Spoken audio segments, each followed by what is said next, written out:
Cari telespettatori, ben ritornati con noi. Quest'oggi parliamo di nuove opportunità.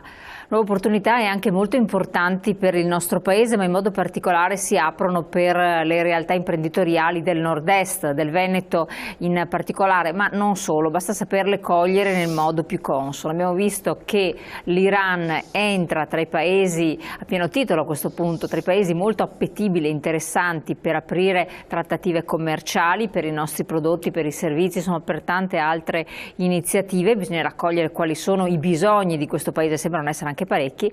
Si tratta però di interagire nel modo più corretto con questa realtà e poi come farlo. Allora, per parlare di questo, per aprire quindi nuovi fronti, nuove opportunità di crescita per le nostre realtà imprenditoriali che crescono, hanno un segno più, non se si fondano sul commercio interno che non si muove, anzi più impalato di così non si potrebbe essere. Abbiamo visto che Fitch ci ha abbassato addirittura le previsioni di crescita a livello Italia, bellissimo.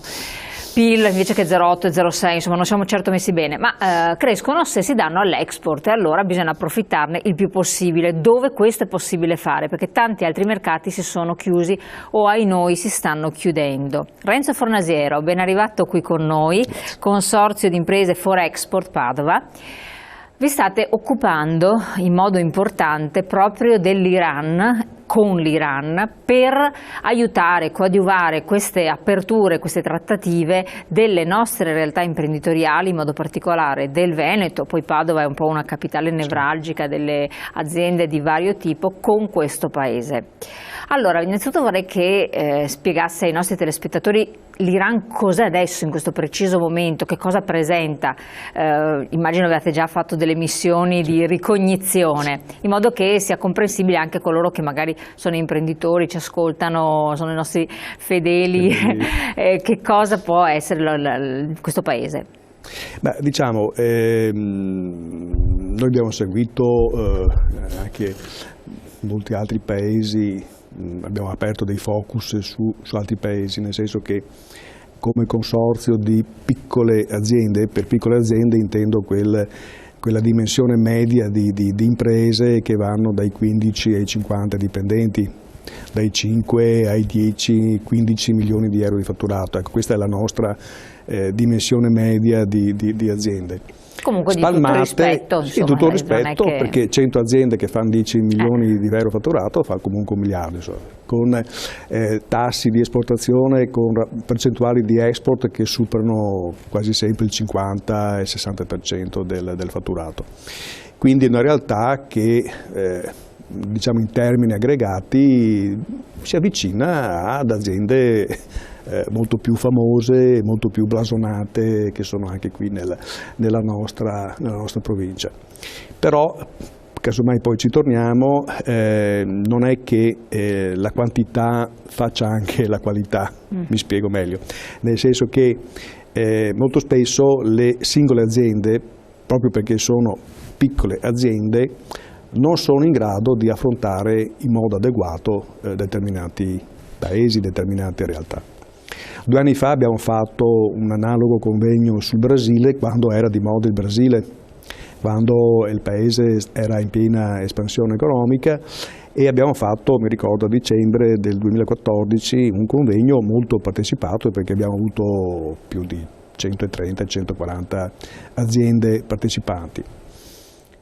Poi però non siamo riusciti a far decollare concretamente nessun progetto.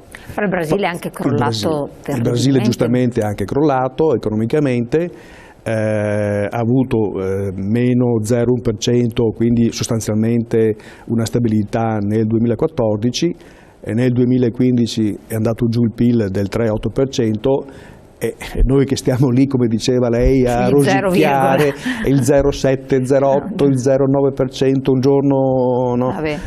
Qualcuno inneggia la vittoria, l'altro giorno invece siamo in piena depressione, eccetera, per cui vuol dire una potenza, un paese così grande da 200 milioni di abitanti come il Brasile, che registra un meno 3, 5, 3,8% di caduta del PIL, con tutti i problemi poi strutturali che questo paese ha, è chiaro che ha fatto sì che moltissime nostre aziende abbandonassero quel mercato e comunque non ritenessero opportuno di continuare ad operare in quel mercato. Però alcuni si sono bruciacchiati le ali. Sì, per vari motivi. Quindi diciamo c'è questo problema, che alla luce di quello che è successo con il Brasile, lei ha fatto un esempio eclatante, ma anche in altre un esempio del Brasile, insomma, ci sono anche altre realtà, perché poi abbiamo parlato anche più volte con imprenditori che sono arrivati in Tunisia, nei paesi del Maghreb, Nord Africa, eccetera. Algeria, per esempio, ci sono delle prospettive interessantissime in Algeria di lavori importanti. Ma perché arriviamo all'Iran? Arriviamo all'Iran per una semplicissima ragione, che i mercati esteri, i famosi BRIC, Brasile, Russia, India, Cina, ciascuno per i suoi motivi, ma si stanno fortemente indebolendo. Quindi i nostri flussi di export verso questi paesi stanno registrando delle contrazioni importanti. Per esempio, partiamo dalla Russia, per esempio. La Russia per il nord-est, soprattutto per alcuni settori, penso alla moda per esempio, penso alle calzature, penso al food, ma penso anche per esempio alla realtà, nessuno ne parla. Ma se noi prendiamo l'automobile e facciamo 40 chilometri e andiamo giù nella bassa padovana e percorriamo la strada che da Montagnanese va verso la bassa veronese, passando per Cerea, Casal di Scodosia, questi paesi, è drammatica la situazione. Infatti, c'è stato un disastro praticamente. Nessuno ne parla. Tu vedi paesi in cui, io mi ricordo, perché sono tanti anni che seguiamo tante aziende, seguivamo purtroppo perché adesso non ci sono più tante aziende della bassa padovana che esportavano, ma era, come dire, c'era un traffico tra operai, addetti, artigiani e tir che andavano a caricare, ma facevi veramente, tu passavi alle ore 12 in punto, rimanevi bloccato ai semafori dal traffico che c'era. Adesso tu vai giù e percorri chilometri e chilometri e vedi uno sterminato scenario di capannoni chiusi, deserti, e non c'è anima viva dentro. È veramente terrificante. E questo lo dobbiamo proprio al fatto di queste sanzioni che poi, se andiamo anche ad approfondirle, le famose sanzioni con la Russia non c'entrano niente con la moda piuttosto che col cibo, sì, col food c'entrano qualcosa, ma con i mobili non c'entra assolutamente. Infatti io stavo pensando proprio al mercato del mobile. Abbiamo perso il 30% in Russia, significa che, per esempio, uno dei settori che come consorzio abbiamo sempre seguito per la maggiore, che è quello del mobile in stile, della bassa padovana, perché avevamo una quarantina di aziende, tutte molto attive, che partecipavano a fiere. Ci sono stati degli anni che veramente non riuscivamo a dare il giro alla quantità di aziende che andavano a Dubai piuttosto che a Mosca a fare le fiere. Adesso non c'è quasi più nulla su questo, saranno rimaste sì e no 2 o 3 aziende che ancora fanno qualche fiera e si sono ritirate a fare, che non possono non farla, la fiera, il Salone del Mobile di Milano ad aprile, perché se rinunciano anche a quella proprio vuol dire che proprio non hanno più nessuna capacità, nessuna forza di andare avanti. E siamo passati da più di 1 miliardo di euro complessivamente come dato nazionale di export in Russia, siamo passati, leggevo le statistiche proprio ieri, a poco più di 230 milioni di euro di fatturati. Una cifra un crollo pazzesco. Sì. E questo ha trascinato anche le aziende? Ha trascinato le aziende e ha trascinato anche gli addetti, gli operai, eccetera, che sono finite anche gli ammortizzatori sociali, sono finiti. E quindi vuol dire, se sono andati avanti qualche anno con cassa integrazione ordinaria, poi straordinaria, eccetera, eccetera. Poi anche sono piccole aziende artigiane, per cui gli ammortizzatori per le piccole aziende sono estremamente fragili, non sono forti come per la grande industria, per cui durano periodi limitati di tempo, per cui noi abbiamo visto, noi stessi come associazione siamo in forte difficoltà, abbiamo una perdita di aziende associate perché chiudono. e abbiamo licenziamenti di addetti a non finire nelle aziende. Quindi vuol dire di riflesso è tutto il sistema produttivo che subisce il tracollo, che subisce le conseguenze di questo tracollo. Sì, è ancora in essere, perché poi chi non è addetto ai lavori, se uno parla con un imprenditore dirà la sua, infatti io chiedo un po' a lei che lei rappresenta molte realtà del settore. Il Presidente del Consiglio esce con determinati messaggi, che per carità sono volti a incoraggiare, a dire il bicchiere è sempre mezzo pieno, anzi dice 3/4 pieno e così via. Chi non è del settore, come dicevo, ci può credere, dire bene, siamo usciti, ci siamo, eccetera. Poi però entri nella realtà e ti dicono ma dov'è sto mezzo pieno, cioè cerchi di infondere coraggio dove? Perché ci sono queste imprese di cui non si deve più parlare, di cui parlano soltanto le realtà locali, i media locali possono farlo, però non a livello nazionale queste cose non emergono, probabilmente non devono emergere certe notizie come i dati della disoccupazione. Job Act è andato benissimo, poi parli con le imprese o con gli enti territoriali di ricerca, ti danno dati di tutt'altro genere. Quindi sappiamo che c'è un'informazione che è deviata, che parte diciamo così, del vertice. A livello locale qual è la realtà? Quello lo chiedo anche a lei. Che vi risulta? La realtà, almeno come la vediamo noi, è abbastanza a macchia di leopardo, nel senso che ci sono quindi queste zone di declino che continua quindi. Ormai il declino si è arrestato perché non c'è più declinati di così, proprio non c'è più è rimasto. E non si sono mai rialzate quindi queste aziende? Diciamo, non si sono mai rialzate anche perché è mancata sempre una capacità da parte del sistema, chiamiamolo così, del sistema, associazioni di categorie, camere di commercio, quant'altro, eccetera, di lanciare dei progetti che fossero veramente innovativi. Io ricordo che credo 15 anni fa in fiera a Padova siamo riusciti a fare un concorso che era praticamente sponsorizzato dalla Camera di Commercio e dal Parco Scientifico Tecnologico il Galileo, con un gruppo di aziende del mobile in stile di Montagnana, di Casale Scodosia. Praticamente ogni azienda doveva realizzare un prototipo sul tema dell'innovazione, dell'attualizzazione del mobile in stile, cioè significa preso un modello classico di mobile in stile, renderlo conforme, moderne diciamo, conforme attualizzate in contemporanea, cioè un mobile contemporaneo. Dopodiché la Camera di Commercio ha sostenuto il costo degli architetti, dei design eccetera, abbiamo esposto questi mobili in fiera a casa su misura. Ma poi tutto è finito lì. È tutto finito lì perché? Perché poi le aziende dovevano investire. Dovevano investire perché quando tu hai fatto un prototipo, devi poi sostenerlo dal punto di vista della comunicazione, devi fare fiere, devi fare promozione, devi fare comunicazione, devi fare. E perché non è stato fatto? Quindi è una colpa anche delle aziende che non hanno creduto a questo, non l'hanno reputato idoneo? Cosa... colpa anche delle aziende, colpa del fatto che non ci sono le risorse adeguate per sostenere dei veri progetti di espansione commerciale all'estero. Però d'altra parte se non si tira fuori qualcosa di nuovo. Vuole che le dia qualche dato? Sì. Io lo do perché per esempio la Camera di Commercio, le do qualche dato così che è abbastanza significativo. Da 3 anni per esempio non sostiene più con contributi i consorzi per l'export. Tanto è vero che siamo rimasti in provincia di Padova, siamo rimasti l'unico consorzio ancora attivo per quanto riguarda l'export, perché il consorzio degli industriali, l'Uni Export, è stato chiuso credo ancora 3 o 4 anni fa.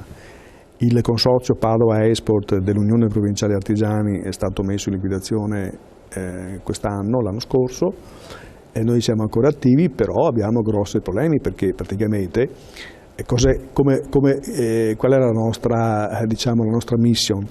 Quella di agevolare, facilitare la partecipazione delle aziende, soprattutto quelle più piccole, alle fiere. dando anche dei contributi per la partecipazione. Se io devo sostenere, che so, 40.000 euro di costi per fare una fiera, non ce la faccio. Se però riesco ad averne, che so, un 20% o 25% a fondo perduto, riesco a sostenere questa cifra. Ecco, questo è il punto fondamentale, cioè non abbiamo mai con nessun governo, purtroppo, né governi nemici, chiamiamoli così, né governi amici, come potrebbe essere definito questo, parlo come amico della piccola impresa,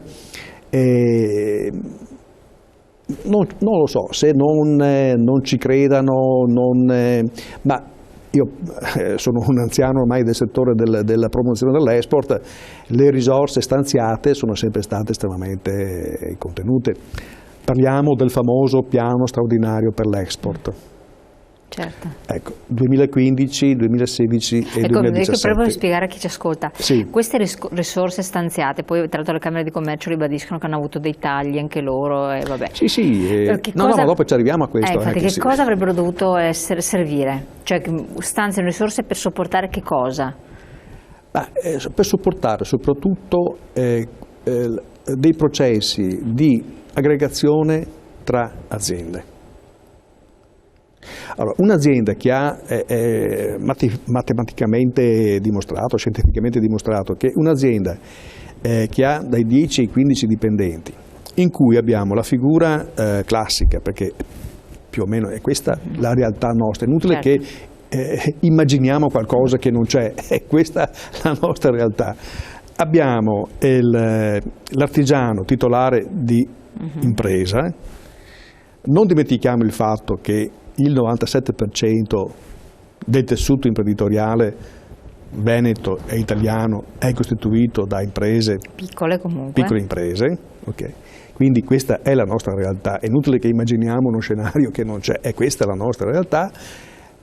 Quindi abbiamo l'artigiano che lunedì fa il direttore di produzione perché sta in laboratorio e controlla la produzione. Il martedì va in ufficio a controllare le fatture, il mercoledì parte perché va a fare la fiera in Germania o in Russia. Questa è la realtà. Molto spesso qualcosa è cambiato, ma fino a qualche anno fa non era molto diffusa la presenza di personale in grado di parlare inglese o tedesco. Quindi era molto arrangiata. Era molto arrangiata la cosa. Quindi con queste aziende è molto difficile poter sfondare su mercati in maniera adeguata. E cosa succede? Succede che io lo chiamo l'effetto ci provo, chiamiamola così. La strategia di molte aziende era quella proviamoci. Cosa significa? Significa che o la Camera di Commercio o il Ministero o noi o che so l'ICE e quant'altro eccetera promuovono, lanciano, andiamo tutti a Dubai oppure andiamo tutti, che so, a Riyadh o andiamo tutti a Mosca o andiamo tutti a Teheran, ecco. Perché là ci possono essere grandi prospettive. Tutti vanno a fare questa fiera, eccetera, ma non fanno prima, chiamiamola, un'indagine interna per capire se il prodotto che loro espongono è un prodotto adeguato o meno a quel determinato bisogni in quel determinato paese. Anche da un punto di vista, per esempio, se tu vuoi esportare negli Stati Uniti, sappiamo che gli Stati Uniti hanno la cultura delle assicurazioni. La responsabilità civile negli Stati Uniti è uno dei temi più controversi e più difficili da gestire che ci possono essere, perché se un bambino cade dal seggiolone e si fa male, scattano dei sistemi di risarcimento assicurativo che veramente ti rovinano, ti massacrano. Ma nessuno sa, per esempio, che negli Stati Uniti, per esportare negli Stati Uniti, bisogna avere tutta una serie di certificazioni e di coperture assicurative. Sì, è vero. Nessuno sa per esempio che, o pochissimi sanno, che per esportare negli Stati Uniti per esempio le tipologie delle abitazioni sono fatte in un certo modo per cui le cucine devono avere certe caratteristiche anche dimensionali. Uno pensa che la cucina fatta a Tre Baseleghe possa andare bene in qualsiasi parte del mondo, ma non è così. Devono avere per esempio l'uso delle vernici, per esempio. Sono estremamente regolamentate, eccetera. Quindi sono tutte questioni tecniche che sono imprescindibili per poter effettuare poi delle politiche di espansione commerciale sui paesi esteri. Bene, cosa succede? Ecco, io interrompo qua, Mentre cosa succede? La interrompo. Siamo in pubblicità, sì. Perché adesso arriva un altro aspetto interessante per cui voglio avere un po' di tempo a disposizione. Andiamo pochi secondi in pubblicità e poi ritorniamo, tra poco.